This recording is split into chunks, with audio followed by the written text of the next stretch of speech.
Beb, semangat. Aduh. Sapi. Sabtu juga belum ya?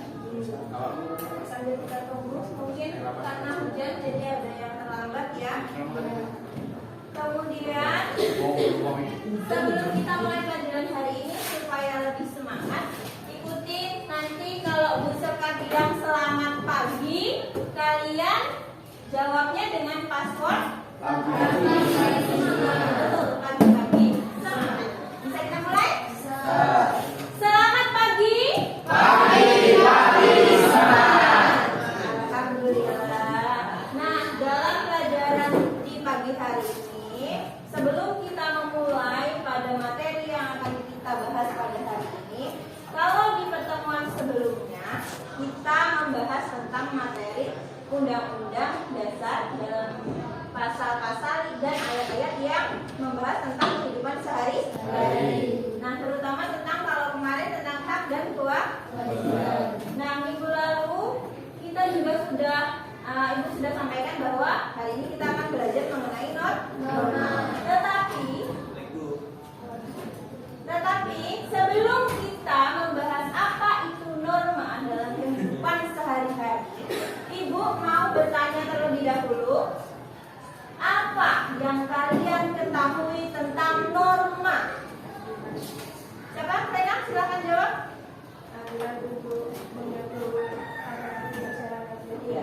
Aturan untuk mengatur masyarakat. Ya, secara sederhana, norma adalah aturan.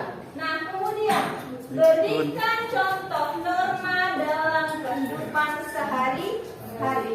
Siapa yang tahu apa sih contoh norma? Ini pernah dibahas di SMP ya. Nah, apa? Contoh norma apa aja?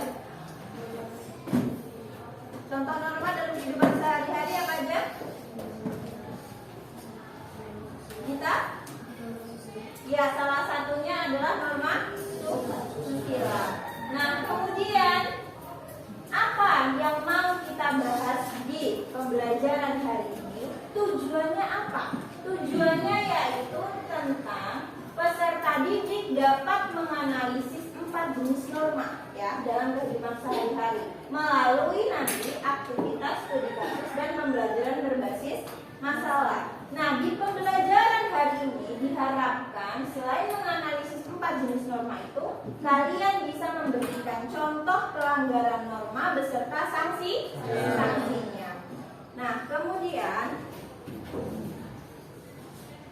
dalam pembelajaran hari ini kita akan menggunakan model pembelajaran berbasis masalah atau problem based learning dengan metode studi kasus yang nantinya dikerjakan secara berkelompok. Kemarin sudah kita bentuk kelompoknya ya, dan kalian sudah duduk secara berkelompok dengan kelompok masing-masing. Di pembelajaran hari ini ada 3 rencana asesmen yang akan Ibu pakai atau penilaian. Yang pertama, asesmen pengetahuan menggunakan atau mengerjakan LKPD secara terstruktur. Asesmen pengetahuannya nanti ada 2. Yang pertama kerja kelompok dulu, studi kasus. Baru yang kedua nanti di akhir adalah tugas individu untuk rencana tindak lanjut. Nah, kemudian yang kedua adalah asesmen keterampilan. Asesmen keterampilan ini melalui apa? Presentasi hasil studi kasus kalian nanti. Nah, kemudian asesmen sikapnya. Kalau kemarin kan Ibu pakai observasi ya. Kalau hari ini Ibu pakai penilaian teman sebaya. Jadi kalian belajar menilai teman sendiri. Ya, teman sebaya, teman kelompok kalian sendiri. Sampai sini bisa dipahami? Bisa. Kemudian kita lanjut ke slide berikutnya. Kita baru masuk ke materi. Nah, sebelum kita masuk ke materi, Ibu ingin memberitahu dulu, kenapa sih kok kita harus belajar tentang norma? Kenapa? Kenapa kok penting kita belajar tentang norma? Tadi waktu di awal Ibu tanya sebelum masuk ke materi, Vena jawab, norma itu adalah aturan yang mengatur kehidupan kita sehari-hari. Maka secara sederhana di dalam kehidupan kita ini juga terdapat aturan. Nanti akan kita bahas 4 norma betapa pentingnya norma di dalam kehidupan kita sehari-hari. Contoh tadi Dinda menjawab salah satu contohnya adalah contoh norma kesusilaan. Norma kesusilaan nanti akan kita bahas. Nah, kemudian yang pertama, pengertian norma menurut Kamus Besar Bahasa Indonesia bahwa norma itu memiliki berapa? Dua makna. Yang pertama adalah aturan atau ketentuan yang mengikat warga kelompok atau masyarakat yang dipakai sebagai panduan atau tatanan pengendali tingkah laku. Kemudian yang kedua sebagai aturan, sebagai ukuran, kemudian sebagai tolak ukur untuk menilai dan memperbandingkan sesuatu apakah tindakan kita itu sudah baik atau belum. Itu adalah tolak ukur untuk pengertian norma yang kedua. Kita lanjutkan. Nah, pada norma ada 4 jenisnya. Tadi sudah Ibu sampaikan di awal ya. Yang pertama kita sebutkan contohnya adalah salah satunya norma susila. Norma susila yaitu mengenai apa? Iya, pergaulan dalam masyarakat yang bersumber dari hati nurani manusia yang berkaitan dengan pemahaman baik dan buruk. Misalnya, contohnya adalah pergaulan antara pria dan wanita. Nah, kemudian norma sosial atau norma kesopanan. Biasanya, kalau norma sosial atau kesopanan ini identik dengan norma adat atau hukum adat. Nah, membahas tentang apa sih? Menata tindakan manusia dalam pergaulan sesama. Misalnya kalau kesopanan, misalnya contoh sederhananya apa? Dari gaya bicara, kemudian menyapa orang lain, bertingkah laku itu sopan atau tidak. Nah, kemudian yang ketiga ada norma agama, yaitu yang bersumber dari ajaran agama. Nah, kemudian yang terakhir adalah norma hukum. Norma hukum adalah norma yang berasal dari peraturan yang dibuat oleh misalnya pemerintah atau dalam hal ini bisa dari DPRD atau DPR pusat di berbagai tingkatan. Nah, kemudian selanjutnya ada kalau norma itu ternyata merupakan sebuah kesepakatan sosial yang bersumber dari mana? Mulai dari hati nurani, dari pergaulan, dari Tuhan Yang Maha Esa melalui ajaran agama ya, tadi norma agama, dan aturan yang bisa berubah-ubah seiring berjalannya waktu. Nah, walaupun norma itu kaku ya, misalnya norma agama sudah memang pas, kemudian tetapi bisa fleksibel mengikuti zaman.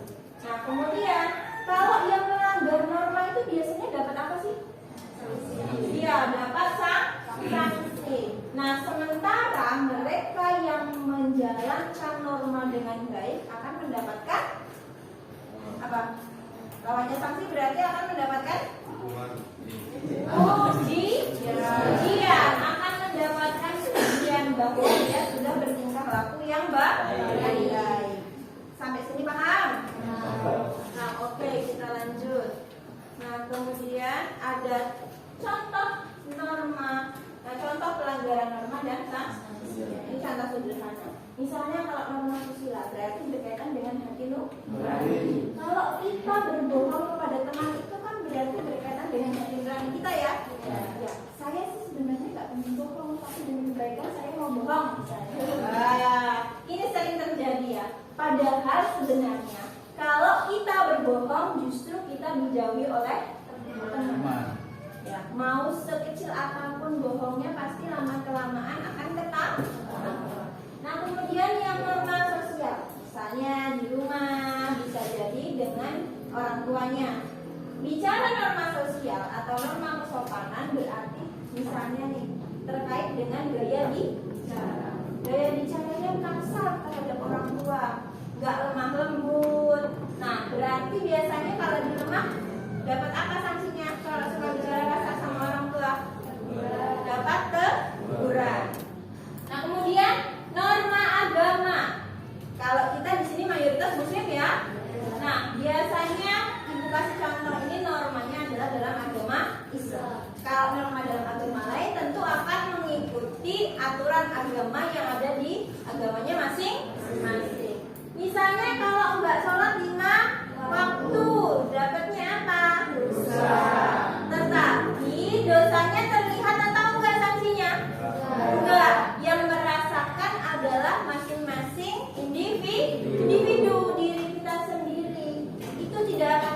terlihat. Kalau norma agama biasanya akan terlihat apabila orangnya sudah tiada atau sudah wafat. Nah, kemudian norma hukum. Ya, kalau norma hukum biasanya berkaitan dengan aturan yang dibuat oleh pemerintah. Contoh sederhana, di kelas ini pakai kendaraan bermotor semua? Ya. Pernah bonceng 3? Pernah. Ayo, pernah? Pernah. Jujur. Pernah. Pernah nggak pakai helm? Pernah. Oh, setiap hari nggak pakai helm. Ternyata helm itu penting loh untuk kita. Selain itu, siapa yang pernah lewat jalan raya tetapi bingung sama rambu-rambu lalu lintas? Misalnya, kalau lampunya warna merah berarti kita harus berhenti. Ada nggak yang pengen buru-buru cepat terobos? Ada. Pernahkah kalian melakukan kegiatan seperti itu? Tidak. Yang benar. Benar. Kalau yang pernah berarti yang bonceng 3 ya? Ya. Ya, bonceng 3 dan tidak pakai helm. Nah, biasanya ini bukan sangka menerobos lampu merah di jalan raya. Biasanya mendapatkan tilang dari polisi lalu lintas. Atau kadang-kadang yang ketemu Pak Polisi malah nyumput-nyumput. Ya, karena biasanya takut duluan ya. Biasanya kalau yang takut duluan itu karena melanggar. Kalau dia tidak melanggar, biasanya dia akan santai aja. Nah, ini ibu kasih contoh bahwa di sini ada yang namanya grafik tentang perbandingan korban kecelakaan lalu lintas pada tahun 2020 sampai 2021. Ini ibu ambil beritanya dari saibumi.com di Bandar Lampung ya, tidak jauh-jauh dari kabupaten kita. Nah, Polda Lampung ini mencatat bahwa adanya penurunan jumlah kecelakaan lalu lintas sepanjang tahun 2021 dibanding tahun sebelumnya, yaitu jumlah kecelakaannya pada tahun 2021 itu 1.553, sementara pada 2020 itu berapa kasus? 1.666. Nah, kenapa kok terjadi penurunan? Karena berdasarkan informasi tersebut bahwa penduduk di Bandar Lampung itu sudah paham akan pentingnya norma hukum, mentaati norma hukum yang nantinya berdampak atau bermanfaat untuk diri sendiri dan orang lain. Nah, kalau kita mentaati norma hukum terbukti dengan apa? Ya terbukti dengan bahwa kecelakaannya ini di Bandar Lampung pada tahun 2020 sampai 2021, khususnya 2021, angkanya menurun karena orang-orangnya sudah sadar akan pentingnya mentaati norma hukum, terutama peraturan di lalu lintas. Kemudian kita lanjutkan nonton video dulu ya. Sudah tampil belum?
Yang sholat kalau azan ya.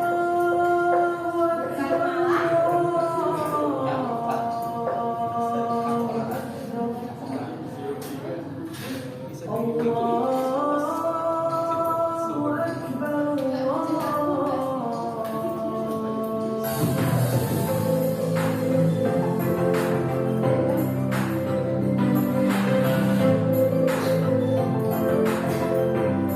Nah,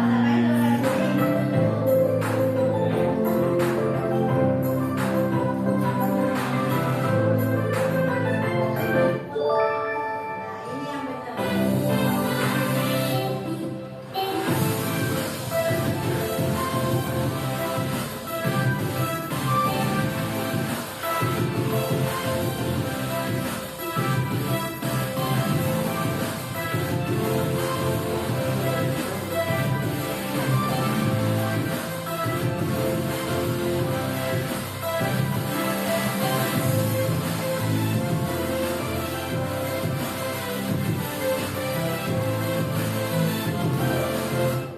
Nah, tadi kita sudah melihat bahwa beberapa contoh norma itu sebenarnya dekat dengan kehidupan kita sehari-hari. Mulai dari apa tadi?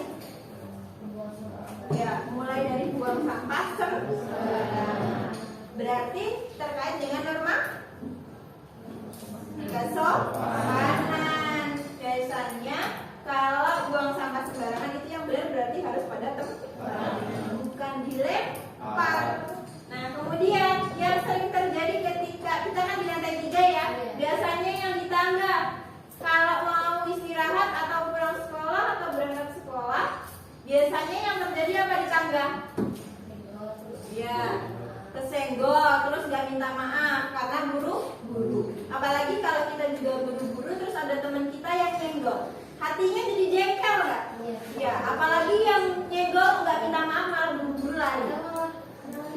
Iya, kadang malah nyalahin katanya Dita, karena dia nggak mau minta maaf, biasanya langsung lari, nggak sadar bahwa dirinya sudah melakukan kesalahan. Yang benar tadi apa? Kalau setelah kita melakukan kesalahan, ya minta maaf. Terus pas istirahat kedua, biasanya kalau ada azan lebih cepat ke masjid atau nanti dulu?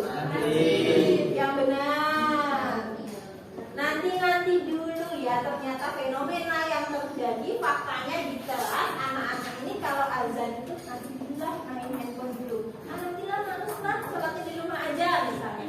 Padahal yang benar adalah kalau mentaati norma agama berarti kita harus langsung pergi ke masjid untuk beribadah. Nah, kemudian kalau pas jam istirahat tadi ya misalnya, pas jam istirahat biasanya suka bercanda bareng teman-teman. Nah, ada yang bicaranya suka kelewatan, ya keras-keras, misalnya di depan kelasnya orang lain. Terus apa? Tertawa, iya tertawa terbahak-bahak. Sadar atau tidak kalian ketika itu sudah mengganggu orang lain? Ya, tapi kadang-kadang nggak sadar Bu. Kadang-kadang lupa bahwa kita itu sudah mengganggu kenyamanan orang lain. Harusnya caranya dikecilkan volumenya, kemudian tertawanya jangan sampai terbelah. Kalau perlu disebutkan. Kemudian sampai sini bisa dipahami? Kemudian sampai sini bisa dipahami? Bisa. Nah, kalau sudah bisa dipahami, kemarin sudah dibagi kelompoknya, nanti Ibu bagi LKPD-nya ya. Kemudian pada tugas kelompoknya yaitu mengerjakan 2 pertanyaan. Kemudian yang pertama adalah pengertian norma menurut KBBI ya. Yang kedua memberikan contoh kasus pelanggaran norma dan sanksinya, kemudian dianalisis. Jadi dalam mengerjakan LKPD ini nanti kalian boleh memanfaatkan HP sebagai sumber belajar, memanfaatkan handphone, memanfaatkan internet sebagai sumber belajar dalam mencari informasi selain dari buku untuk mengerjakan LKPD ini nanti secara berkelompok. Ibu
kamu nang gak lecet urung.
Hasil studi kasus kelompok nomor 1 yaitu norma susila.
Yuk, boleh dimulai?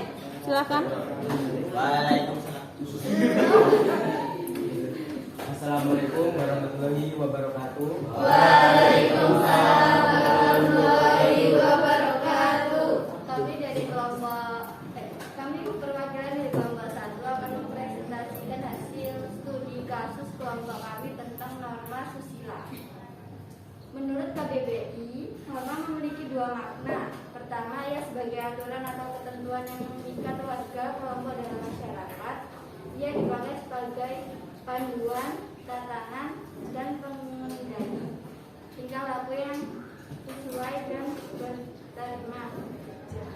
Dalam pengertian ini, norma adalah sesuatu yang berlaku dan setiap warga harus menaatinya. Yang kedua, ia sebagai aturan, ukuran, atau kaidah yang dipakai sebagai tolak ukur untuk menilai atau memperbandingkan sesuatu.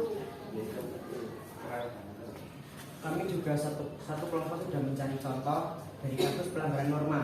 Salah satunya jujur proses jumlah siswa tertangkap mencontek pada tanggal 17 bulan 4 2012 dari putaran 6 Grobogan, kecurangan dalam pelaksanaan ujian nasional di berbagai daerah pada hari kedua, salah satunya di Grobogan, Jawa Tengah. Sejumlah siswa tertangkap ketika sedang mencontek dan bertukar jawaban ujian. Contekan jawaban ujian nasional tersebut dibawa peserta berupa lembaran kunci jawaban dan dari HP. Sayangnya peristiwa pengawas jaga yang berada di dekat siswa peserta sama sekali tidak menegur dan seperti seolah-olah tidak tahu. Peristiwa yang lebih ironis terjadi di Bone, Sulawesi Selatan. Seorang siswa tampak santai mengeluarkan telepon genggam dari helm miliknya, lantas memindahkan jawaban tersebut di lembar ujian. Tapi tak semua pengawasan membiarkan aksi siswa yang melakukan kecurangan tersebut. Ada beberapa siswa yang ketahuan melakukan kecurangan langsung digiring ke ruang pengawasan ujian nasional. Ketika peristiwa pengawasan menemukan jawaban ujian di ponsel siswa dan sebagian lagi berupa guluan kertas jawaban. Sanksi yang akan didapatkan peserta tersebut, peserta ujian yang melakukan pelanggaran berat akan dikenakan sanksi, dikeluarkan dari ruang ujian dan dinyatakan mendapatkan nilai 0. Untuk mata pelajaran terkait oleh ketua panitia, tingkat satuan pendidikan peserta tidak berhak mengikuti ujian nasional ulangan mata pelajaran tersebut. Sekian presentasi dari kami kelompok 1. Apakah ada yang ditanyakan di kelompok lain? Ada. Silakan kelompoknya Suci. Assalamualaikum warahmatullahi wabarakatuh. Waalaikumsalam warahmatullahi wabarakatuh. Saya Suci Sari ingin bertanya, selain sanksi dari panitia ujian nasional, adakah sanksi lain yang digunakan? Ya, boleh ditanggapi dari kelompoknya Agung. Tadi kelompoknya Suci bertanya, selain dari panitia ujian nasional, ada nggak sanksi lain yang diterima oleh pelaku pelanggar norma susila tersebut? Boleh ditanggapi kelompoknya Agung? Boleh. Silakan Rido membantu kelompoknya Agung. Sanksinya yaitu sanksi sosial berupa dicemooh dan dijauhi teman-teman karena tidak jujur. Karena tidak jujur. Sanksinya apa tadi, Do? Sanksi sosial berupa dicemooh dan dijauhi teman-teman karena tidak jujur. Iya, karena nggak jujur jadi dicemooh dan dijauhi oleh teman-teman. Ya. Atau dari kelompok lain ada yang mau menambahkan atau cukup? Gimana dari kelompok lain? Cukup, Bu. Cukup, Dita. Ya. Silakan boleh ditutup.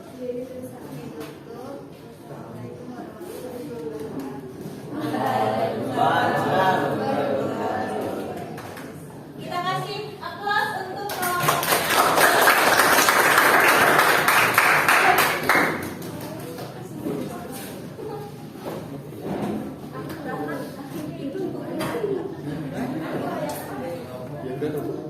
Enggak loh, kalau ibu di sana dia di sini. Ini ya.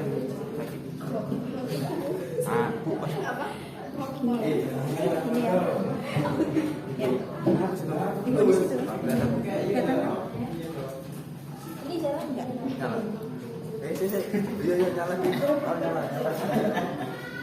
Tadi kita sudah mendengar contoh hasil studi kasus dari kelompok 1. Kelompoknya Agung yang membahas tentang apa? Norma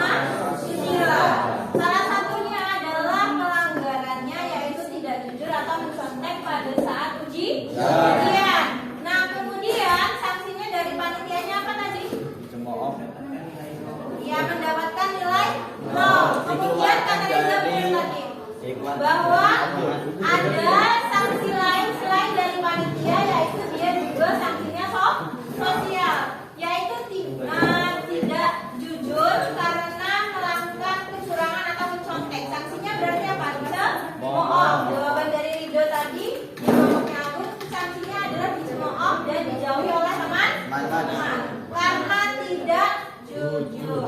Kemudian di pelajaran hari ini kita sudah mendapatkan contoh dari kelompoknya Agung tadi bahwa ternyata kasusnya itu dekat dengan kegiatan kita sehari-hari.